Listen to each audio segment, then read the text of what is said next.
who I believe to be the true birthers of choosing beggars, it's entitled parents. Our story today comes from Ida Crybaby, titled, "Dad Acts Like I'm Obligated to Spend the Holidays with Him." I apologize if this feels more like a rant than a story. I'm still angry from the whole ordeal. I'm also on mobile, so apologies for formatting. I was raised by a single father with whom I rarely saw eye to eye. He tried to mold me into his views of traditional masculinity, the good and the bad. He'd praise me when I excelled in certain roles like a handyman or football player, but then be dismissive over crying or being bullied at school. He took his role as the disciplinary figure very seriously, even during the holiday season. My dad always throws parties for our family every Thanksgiving and Christmas. He provides great food, and some of my relatives are pretty decent. However, my dad is a terrible host.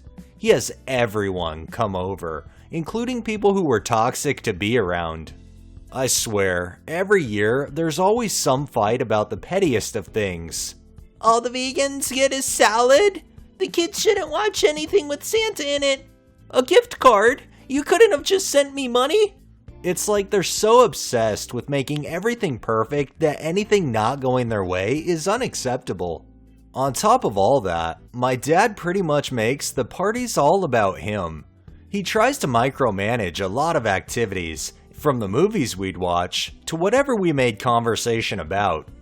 The worst was when he'd brag about me into sounding like he molded me into his views on traditional masculinity. He'll brag about I was the MVP in youth football, even though I hated it, or that I kicked ass in martial arts, even though that's not what it was about, nor why I enjoyed it. When I mention achievements I'm actually proud of, like taking up creative writing or a new book I'm reading, he'll pay no heed. My dad says he's happy I have a girlfriend, but also that he's glad that I didn't turn out LGBT. As far as gifts go, he'd only get me things that he approved of, whether I wanted them or not. New boxing gloves or clay pigeons? Heck yeah. A PS4 or 3DS? Could be worse. A journal or the entire Harry Potter book series? No, I won't do that to you. Basically, I've come to associate the holidays with my dad asserting more dominance than usual, and being forced to interact with toxic family members. Fortunately for me, my girlfriend's dad invited me to spend both Thanksgiving and Christmas with them. Finally, I think I'll get to enjoy myself for a change. Then, earlier today, my dad called asking me when I'm coming over for Thanksgiving. I told him I already said I wasn't coming and that I'd be going to my girlfriend's place. He said things like, "You always spend the holidays with your old man," or "Your cousins like seeing you, you know." My cousins have stopped coming over for the holidays for years. I tried arguing that inviting family over might not be a good idea anyway due to the pandemic. People like my grandpa or Uncle Devin are at higher risk. He called bullshit on that since you don't seem worried about giving your girlfriend COVID. I've tested negative and nobody coming over is at high risk. Then my dad went on his tirade. "Oh, I see how it really is. You still think I'm a terrible father, right? You'd rather throw me and your whole family under the bus when all we want is to spend the holidays with you. I'm offering you free food and family time, but you'd rather piss it down the drain than be grateful I'm even allowing you into my home. You're welcome, by the way."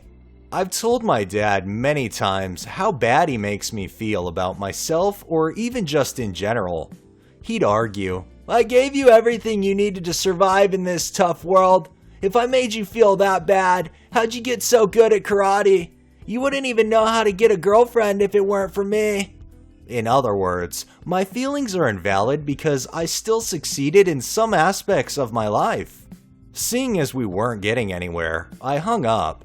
I hate it when my dad guilt trips me like this because as much as everyone's told me he's wrong, there's still some part of me that feels like I should feel guilty. I get that Christmas and Thanksgiving are about family, but for once, I'd like to be with a family that's actually fun to be around. Others have said I should be grateful I even have a dad, let alone one that's taking care of me.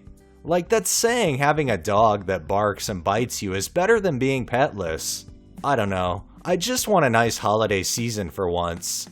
Edit. For further context, I'm 22, in my second year of community college. My dad is paying for most expenses, and I'm under his health insurance.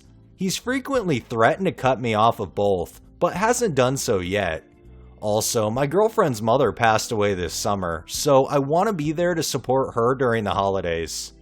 I look at it like you're 22, you're an adult, you have the right to make a decision of what you want to do on the holidays. I don't think any parent should try to guilt trip their children into spending time with them, especially when they want to make everything about those times all about them. I hope you have a good Thanksgiving and Christmas, and I hope you enjoy spending it with your girlfriend and her family. Don't feel guilty one bit.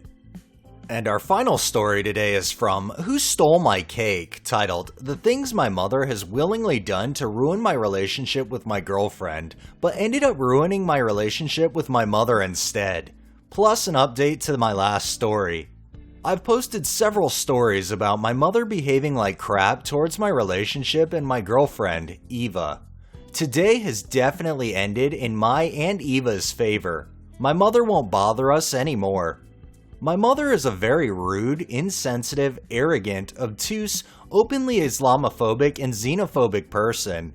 She never liked Eva, nor, initially, the idea of me dating at all, but it reached new heights when we moved in together. Moreover, into the house she thought she would inherit one day.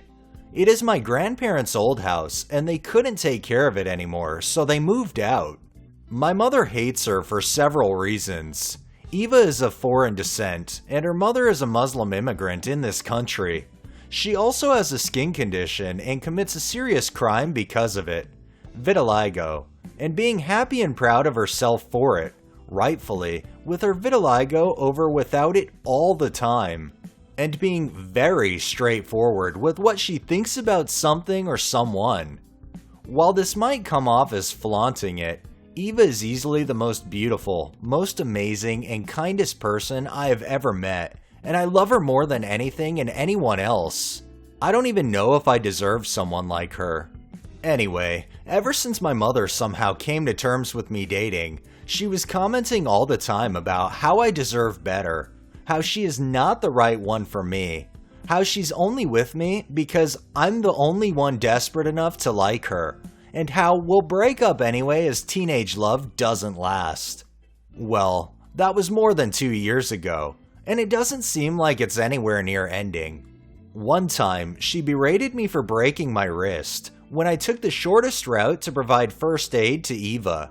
Now, not to brag, but basically saving her life after some accident when we were out in the forest together. I won't specify neither the accident or injuries for the sake of privacy, though it wasn't good at all, and then called me a drama queen when it actually traumatized me. Another problem with my mother came almost 1 year ago. She was becoming a couch potato. I had an insane workload on my back. She didn't do anything to help, but always complained about me being lazy when I found free time to spend with Eva or just play some games. This has led me to the thought of moving out. Further on, all the way until last week, is documented by several stories I've written about her in the past months. In short, insulting Eva, always bitching, dropping chocolate-topped cookie in front of Eva's dog and insulting it even after Eva asked her to be careful, trying to hook me up with someone else, making a scene at a family dinner, insulting Eva's family background. Now, on to this week. My family members have gotten the wind of something happening between my parents, and apparently my mother told them that I accused her of something, only to cause problems between my parents. Which is bullshit, because the only one waving accusations around is my mother. Most of my family really likes Eva, so some either didn't trust my mother, or are gullible, because they knew of something my mother has already done. My phone was flooded with messages from my family members asking what happened and how could I accuse her of something like that. My mother told them that I accused her of insulting Eva's Muslim background, using the knife attack in Nice, which my mother has actually done. So I've just straight out sent screenshots to the ones who believed that I accused my mother. This spread very fast, and to my knowledge, most of my family has blocked her. And so finally did I. My father is about to file for divorce. Not going to lie, if he gets custody of my brother, and he's most likely to, it's only good for him, as my mother is just a very bitchy burden. I'm really sorry you have to go through that. I'm one that believes that families should support one another no matter what, especially in the toughest times. It seems like your mother only wants to care about herself and what kind of drama she can create. And quite frankly, I'm glad that going forward, you won't have to put up with that anymore. Alright. That's enough Entitled Parents for the day. Well, that wraps up this episode of Entitled Parents. If you liked the video, please drop a like, share my content on all of your social media, subscribe if you haven't already, and make sure to hit that bell and drop a comment down below. Thanks for watching, thanks to my patrons, have a great day and stay safe out there.